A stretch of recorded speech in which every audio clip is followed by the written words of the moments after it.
Game On is presented by Mike Piazza Honda of Langhorne. And then there was one. Welcome into the Game On studio for another edition of our fall show. I'm your host, Jeff Beiteman. I'm joined here at the big table by Jen Wilgus, Kevin Cooney, and at the far side, one Andrew J. Markle. All right, so after a weekend of Thanksgiving football and playoff football, we're down to one team. No more Archbishop Wood, Upper Moreland, New Hope, Neshaminy, Pennsbury. North Penn is all we have left, and they are carrying the flag heading into the District 1 Quad A championship game. Kev, let's dig right into it. How do you see this game playing out? Well, it's kind of a clear-the-deck weekend, if you will. Look, I think the one thing when you look at North Penn's ability to roll different running backs, to run different linemen, to run a passing game out there is huge. That's something I don't think Upper Dublin has seen this year. Now, Upper Dublin, we wondered how Upper Dublin will react to the punch in the mouth game. Well, they kind of had that last week against Pennsbury, that they were in that tough physical game, tight game late, able to come through and beat Pennsbury. But dealing with North Penn at this time of year is a completely different animal because they are able to do so many different things. They could have Knife East West. They can have Ostapovich. They can have, Isabella didn't even play last week, and they still were able to run the ball effectively.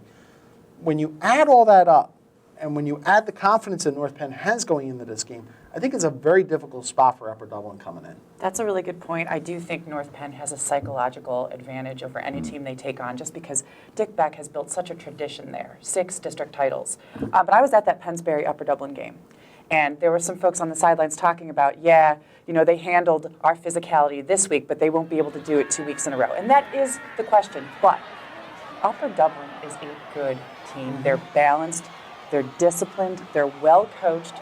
They turned it over a couple times against Pennsbury, but Ryan Stover, when you have a kid like that playing for you, anything can happen. But yes, they're not as deep as North Penn, so we'll see how that physicality impacts them.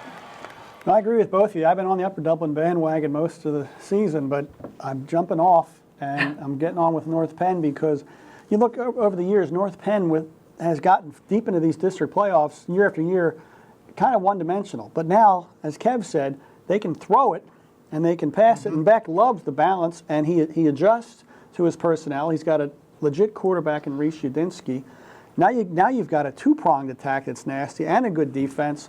So, North Penn just looks, they've won 10 in a row for a reason, and they do a lot of things well. And Pennsbury was able to throw the ball against Upper Dublin a little bit. Believe it or not, Pennsbury aired it out a little bit and was successful. Ellie did do some stuff. And Upper Dublin, defend the pass. Look, Upper Dublin's done a lot of good things. And Upper Dublin, Stover gives them the chance. Stover gives them the prayer of winning this game. And it's not a long shot. If Upper Dublin wins this game, I don't think it's a huge upset. But I just think that over time, when you look at the roster size, when you look at the physical size, I think Upper Dublin just by the fourth quarter of this game is going to be sucking wind and just going to be so tired and so beat up physically.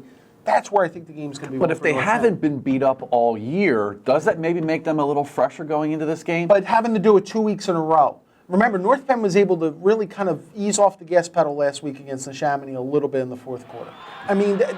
Upper Dublin and North Penn's had to play that tempo all season long. Upper Dublin has played one really physical game against Pennsbury. They did handle it really well. They did handle it really well, but doing it the second week in a row is the biggest challenge. But that Upper Dublin team, it isn't all just Stover. They can run it too, and it's a pretty good defense. It's a good district final. Yeah, it is. Oh, absolutely. You've got it's the best game. Two teams who can run, 2 teams who can pass, good defense, good coaching. Should be a great ball game for the District 1 Quad A championship. It's a simple week for picks as we only have one game. So, Drew, we'll get right into it. We have North Penn, Upper Dublin at Souderton in the Quad A District Championship game. Where do you see this going? Jeff, 2 weeks ago I would have taken the Cardinals, but I'm changed back to the Knights, 27-22. Waffler. I'm waffling. Homer. Homer? Chump? I don't know. Yeah, exactly. I'm going to go North Penn. I'm going to go 31-21. Well, I have been absolutely horrendous, let's be real, at picking games this year, but I have one more chance to get it right. You're due, Jen. This is your North This Penn, 28-24.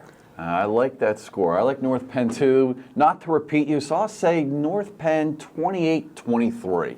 Okay. There you go. All right, now you've heard our selections I want for to give the him the week. 23. All right, let's take a look at the White big or board to see how we've been doing here through the first 13 weeks of play. We're back with a tie at the top, as yours truly posted a 4-0 week, which was good enough to help me pull even with Kevin. Drew stays 4 off the pace, and after starting to creep back up the standings, a 1-3 week drops Jen to 8 games behind. It's time for our panelists to nominate their athletes of the week, but before we do that, we'd like to recognize New Hope's Jack McKenna, who took home overall athlete of the week honors last week in a landslide, garnering over 80% of the total votes. All right, Jen, for our final show here, you get first ups on athlete of the week. Well, I'm really glad we get to draw upon the Thanksgiving games because I get to highlight a kid who's had a great season and is really the MVP of his team. That's Truman's Tim Kenny Schwartz. He plays on the line and he kicks. He kicked 3 field goals, including the game winner in an 18-17 win over Conwell-Egan on Thanksgiving for the Tigers. All right, we're going to give a last shot at trying to get somebody who I nominate a win, and it's going to be Knife East West again. Over 200 yards, 228 yards, 2 touchdowns in the win over Neshaminy. West has really saved his best performances for late in the year. He was a little banged up during the regular season. Seems to be coming on now. Guys, I'm going to go with Quakertown senior running back Rob Burns. He had 3 second-half touchdowns on Thanksgiving morning in Quakertown's 28-21 win over Penridge in front of a jam-packed crowd at Penridge. It was great stuff. Penridge had a 21-0 lead at the half, and Quakertown came back with a great rally to win, thanks in huge part to Burns. I wouldn't have expected anything less than a Thanksgiving selection Absolutely. from you, Drew. Let's hope there's one next year. All right, I'm going with Upper Moreland's Rodney Morgan. 33 carries, 176 yards, and a touchdown in the Golden Bears' 26-14 loss to Academy Park in the District 1 3A title game. What a great game by Mr. Morgan.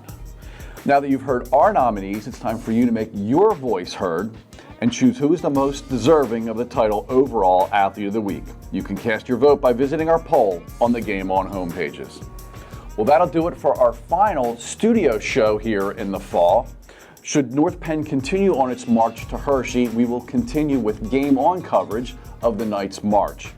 Be sure to check back this weekend on Game On for extensive post-game District 1 football coverage, and make sure to find us on Facebook and Twitter at HS Game On. Thanks again for watching, and we will see you for our winter show very soon.